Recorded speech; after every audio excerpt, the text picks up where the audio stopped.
Hi guys, good afternoon. Welcome back once again to the EdWord, and I'd like to welcome you to another installment of my mini-series, How to Get Excited For, where in today's video I will be giving you suggestions, recommendations, and tips on how to get excited for the next summer blockbuster of the season that critics are raving as the best movie of the summer so far, War for the Planet of the Apes. I personally am very, very excited for this movie. I absolutely loved Rise for the Planet of the Apes. I must have seen Rise at least 5 or 6 times in theaters. I absolutely adored it.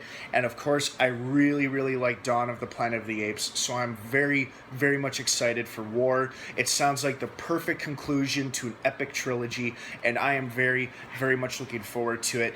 And it's going to be out in less than a week. And I thought I'd give you guys some tips on how to occupy yourselves or how to get ready for by giving you some awesome recommendations. Now obviously this one is going to be completely obvious, but you know what, it's nice that I just put it out there anyway.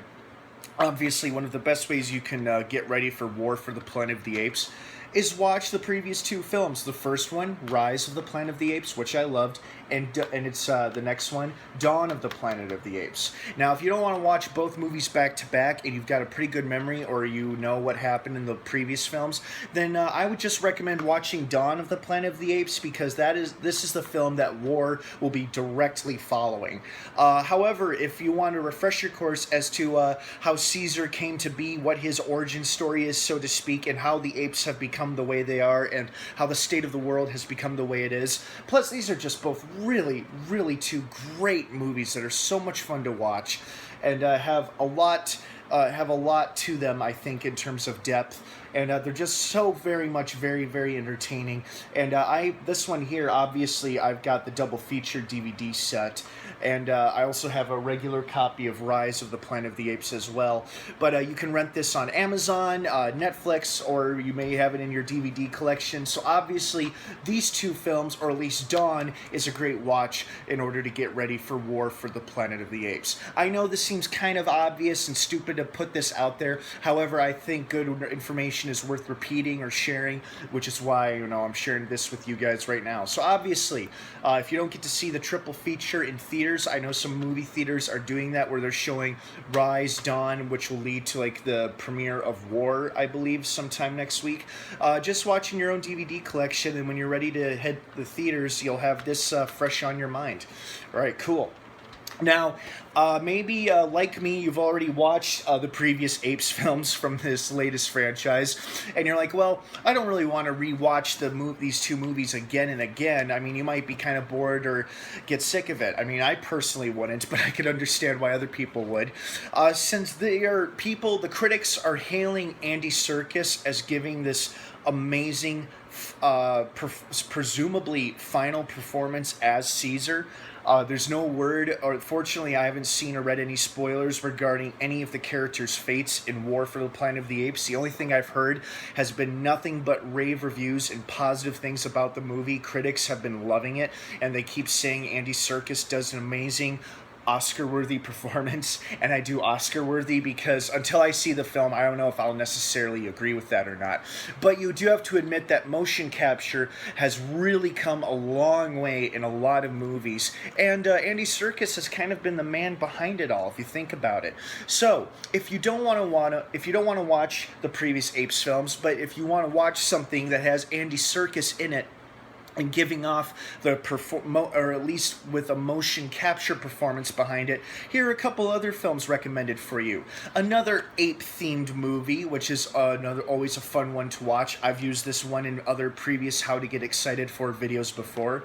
2005, Peter Jackson's King Kong, where Andy Serkis has a supporting role as a crew member on the ship that discovers the island and, of course, provides the motion capture performance for the Big Ape himself. Fun movie, very long but very engaging and very entertaining, and Andy Serkis does an amazing job in this.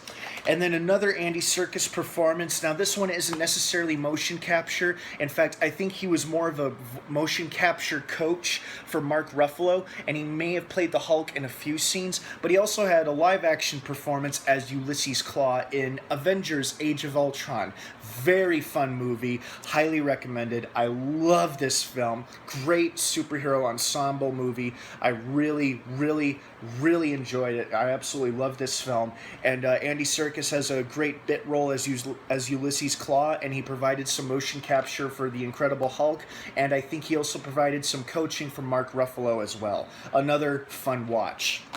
And of course, last but not least, looking back, I guess the movie that started motion capture, or at least for Andy Serkis it did, and of course has only evolved since then, has been the Lord of the Rings trilogy, specifically the Fellowship of the Ring, where we first met Gollum, and of course he played a pivotal role in the other films, The Two Towers and The Return of the King, and then he also returned years later to play the character again in the prequel, The Hobbit: An Unexpected Journey.